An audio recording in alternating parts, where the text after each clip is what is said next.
Impact segment tonight, according to the federal government, drug overdose deaths surging, especially among those using opioids like heroin and pharmaceuticals. Last year, more than 33,000 people died from using opioids, including nearly 13,000 who OD'd on heroin. By comparison, gun homicides in the USA killed nearly 13,000 people, traffic fatalities 32,000. Some believe the reason for all that hard drug use is that the Obama administration has played down the danger. But here's the thing. Over the last few decades, we've also locked up more and more nonviolent drug offenders than ever before for longer than ever before. Mr. Obama believing those who sell heroin, cocaine, and methamphetamine are not committing violent acts, even though the poison they sell is obviously killing tens of thousands of people every year.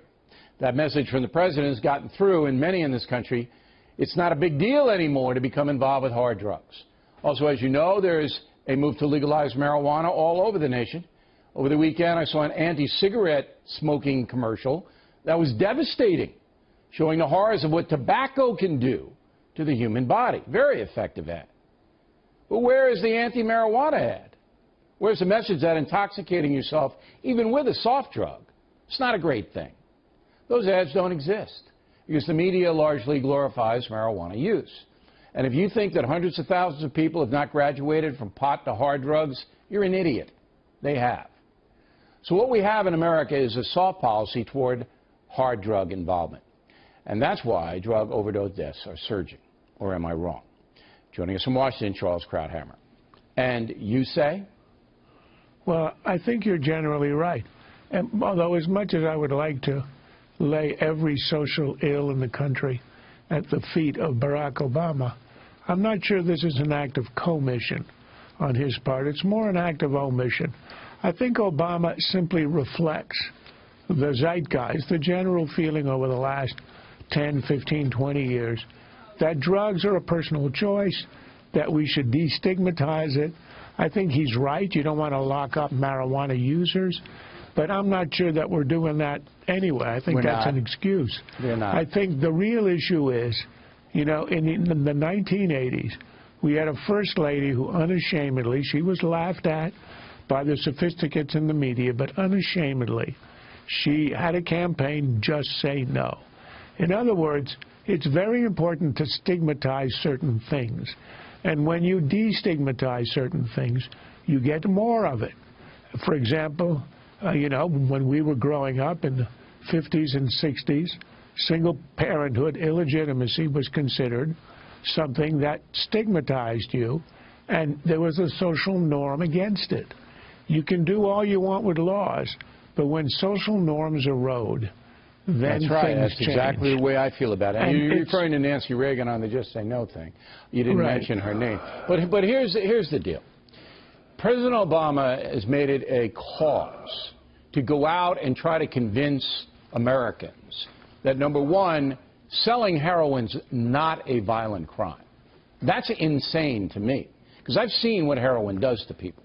All right? And number two, he does this because he believes that the justice system is unfair to black heroin dealers, see, because more of them are arrested, the black heroin dealers and the crack dealers who are out on the streets, who are actually peddling on the streets and are easier to arrest.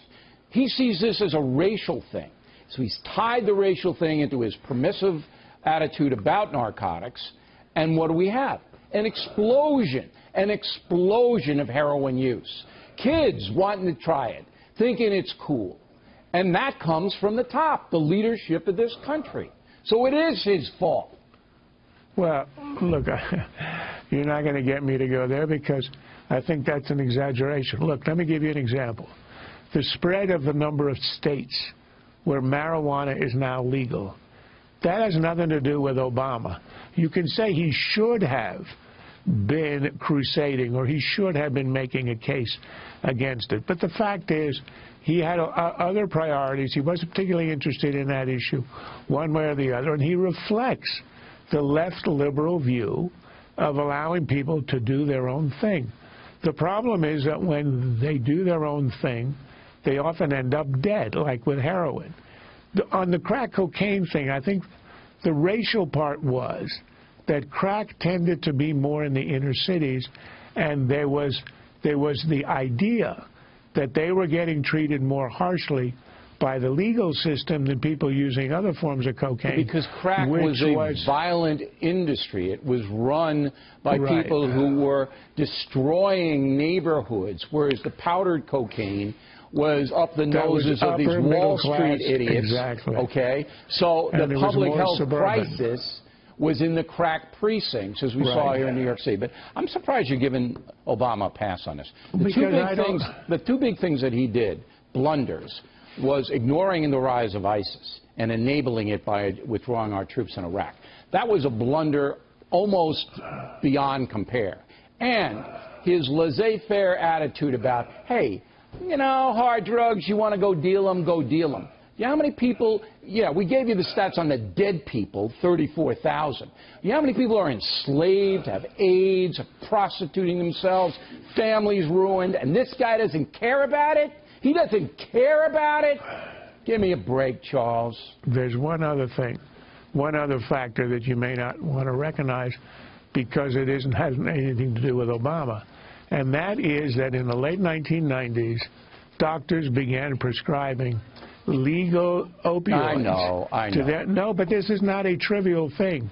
You have got millions of these pills sitting in the cabinets of houses all over America where kids and the adults get addicted, and kids also, they find them, they trade them, they get hooked. Well, at least they're doing something about that. Once you're hooked on the opioids, once you're hooked on the drugs, you end up in the street buying heroin. Yeah. All right, Charles, thank you. Good debate.